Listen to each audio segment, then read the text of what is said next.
Shalom, and welcome to the Knowledge of Yah YouTube channel. In today's video, we'll be discussing the Isaiah 7 and 14 prophecy, the virgin birth. What is the virgin birth? The virgin birth is the story throughout Christianity and also upheld by many believers for the existence of Christ. The virgin birth is mentioned in Matthew 1 and 23, which takes usage of the prophecy in Isaiah 7 and 14. Therefore the Lord himself shall give you a sign. Behold, a virgin shall conceive, and bear a son, and shall call his name Emmanuel. Many questions have arisen regarding the validity of Yahushua, who many know as Jesus Christ's actual conception. In order to find the truth, we have to align with what's in the Torah to that of the New Testament, line upon line, precept upon precept. What is a virgin? The modern definition of a virgin is a man or a woman who has not had intercourse with the opposite sex. Hebrew definition. There are two Hebrew words throughout Scripture and the Tanakh used for the word virgin. First being Bethulah, Strong's 1330, woman or man who has not had intercourse. And Alma, Strong's 5291, meaning young woman. The word virgin has been substituted throughout the Bible in place of the original Hebrew words. Scriptures that use Alma and or Bethulah. Deuteronomy 22:23 through 28. If a damsel that is a virgin be betrothed to a husband, and a man find her in this city, and lie with her, then ye shall bring them both out unto the gate of that city, and ye shall stone them with stones, that they die. The damsel because she cried not, being in the city, and the man because he hath humbled himself, his neighbor's wife, so that thou shalt put away evil from among you. But if a man find a betrothed damsel in the field, and the man force her and lie with her, then the man only that lay with her shall die. But unto the damsel thou shalt do nothing. There is in the damsel no sin worthy of death, for as when a man riseth against his neighbor and slayeth him, even so is this matter. For he found her in the field, and the betrothed damsel cried, and there was none to save her. This scripture uses the Hebrew word Bethulah in reference to the modern definition of a virgin. Isaiah 7:13 through 16. And he said, Hear ye now, O house of David, is it a small thing for you to weary men, but will you weary my God also? Therefore the Lord himself shall give you a sign. Behold, a virgin shall conceive, and bear a son, and shall call his name Emmanuel. Butter and honey shall he eat, that he may know to refuse the evil and choose the good. For before the child shall know to refuse the evil and choose the good, the land that thou abhorrest shall be forsaken of both her kings. This scripture uses the Hebrew word Alma, meaning young woman.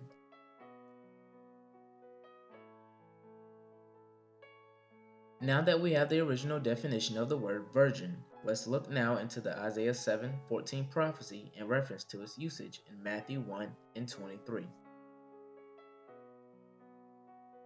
Matthew 1 and 23. In Matthew 1:23, Matthew takes the prophecy of Isaiah 7:14 to state that this very prophecy was in reference to the birth of Yahushua. Matthew also parallels the name of Emmanuel to Yahushua as well. Since we now have the true definition of the word virgin used, let's look further into this scripture for full context as to whom this prophecy was referring to. Isaiah 7 breakdown. In order to prove that Mashiach Christ is the child spoken of in Isaiah 7:14, we must first look at the context in which this passage is used. If we take a look at the context of this scripture, we find out that the child mentioned in this passage would have been born around the time that this prophecy was given. Another important note is that many books throughout the Old Testament refer back to each other to get full context of the events going on during that timeline. Context and breakdown. If we read chapter 7 in its entirety, we see the full context of Isaiah 7 and 14. At the time that this prophecy was given, King Ahaz was been threatened by two kings, Rezin and Pekah, who wanted to wage war on Jerusalem. We see this in Isaiah 7, 1 through 3. King Ahaz was a descendant from the lineage of David who did not follow after Yahuwah. He also sought help after other kings instead of Yahuwah, in defeating the two kings. We see this in 2 Kings 16. This is the beginning context of the prophecy. Isaiah is then given instruction by Yah to give Ahaz a sign that the two kings would not overtake them in Jerusalem. The sign is the prophecy of the child born of a virgin, Alma, meaning young woman. Note the fulfillment of the prophecy in verse 16. For before the child shall know to refuse the evil and choose the good, the land you abhor shall be forsaken of both her kings. This one sentence gives a conclusion of the birth of the child.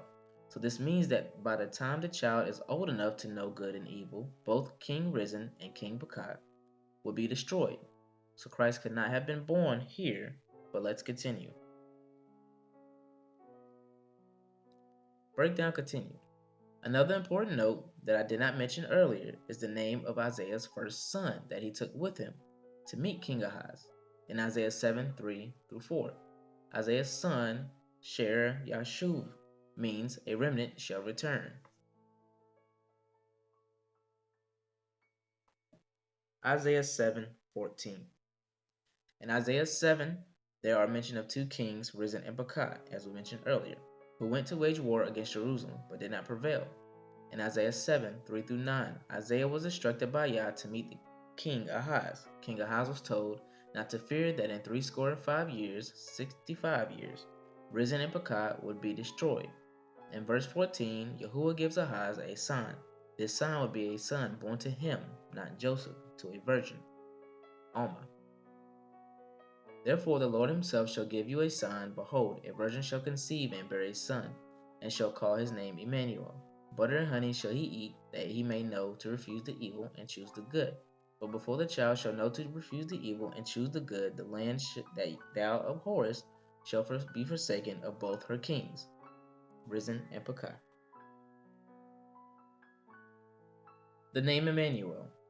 The name Emmanuel is not an actual name given to anyone in Scripture. However, it references an actual statement to an event, meaning God with us.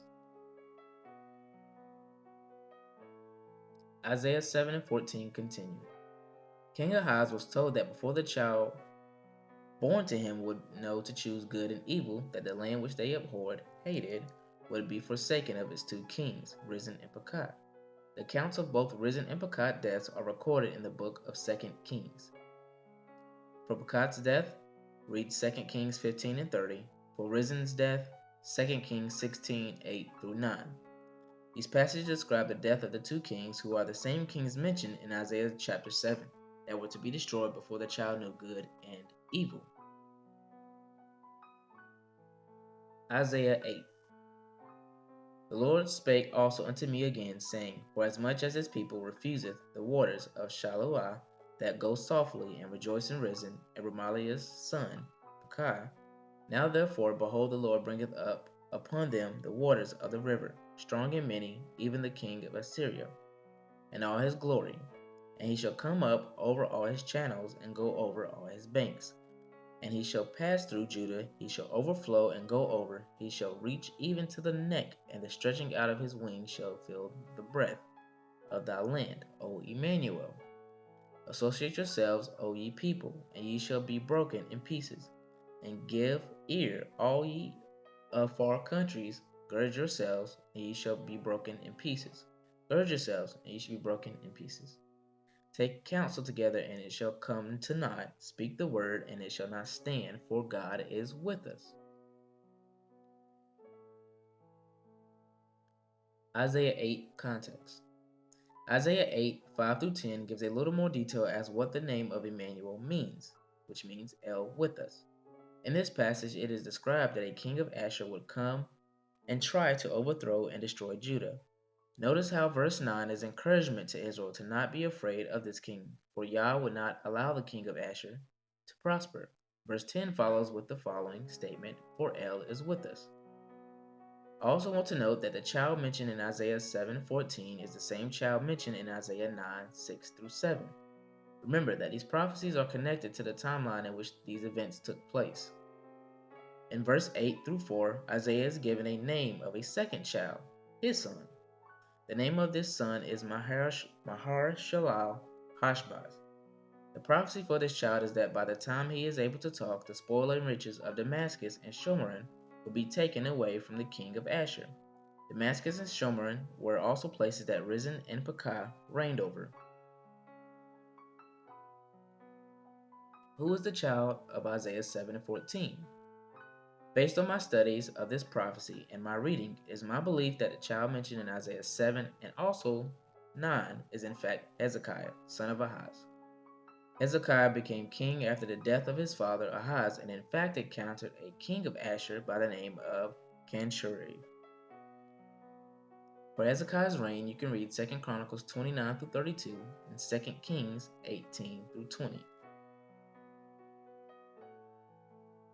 Hezekiah's birth. King Ahaz was 36 at the time of his death. We read this in 2 Kings 16 and 1. Hezekiah was 25 when he began to reign. 2 Kings 18 1 through 2. If we subtract 32 from 25, this means that Hezekiah would have been 11 when Ahaz died. 11 to 12 is also the same age when a child or boy becomes a man and is responsible for his actions. We can correlate this with the mention of the child in Isaiah 7 and 14. But by the time the child would know to choose good and evil, the land which they abhorred would be destroyed of its two kings. The two kings would be destroyed. Hezekiah's reign. Hezekiah was an amazing individual who did everything right in the sight of Yah. Hezekiah rebuilt the house of Yah, denounced the behaviors of his father Ahaz, who sacrificed to other gods and did not follow in the way of the Most High. Hezekiah brought together the remnant of Israel that was scattered. Remember the name of Isaiah's first son that he took with him to meet King Ahaz, Shear Yashuv, meaning a remnant shall return. I would like to also note that the same attributes given to the child of Isaiah 9, 5 through 6 are the same attributes Hezekiah exhibited throughout his reign as king. Hezekiah's name is also interpreted as God gives strength or the mighty El.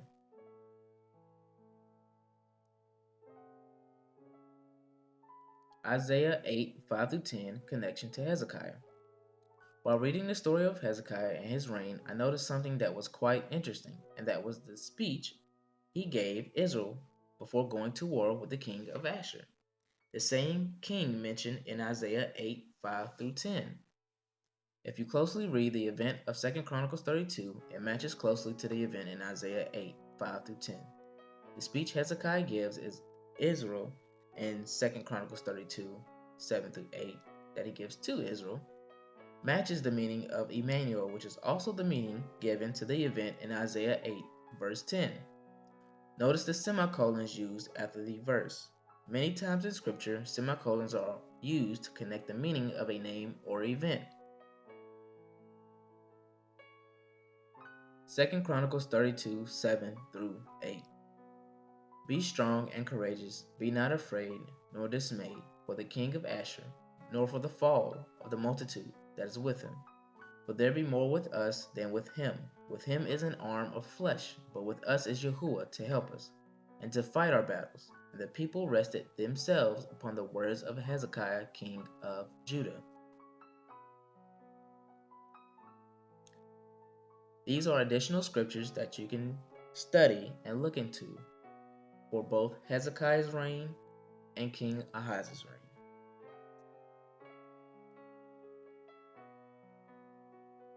Conclusion. My conclusion based on my research and study is that the child spoken of in Isaiah 7:14 is not Christ, but in fact Hezekiah.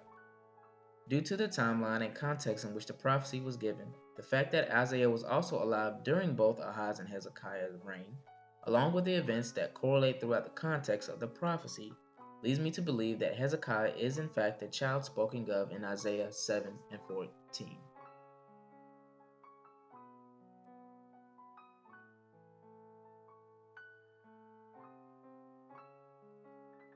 I do encourage you to do your own study as well as not go based on my study alone.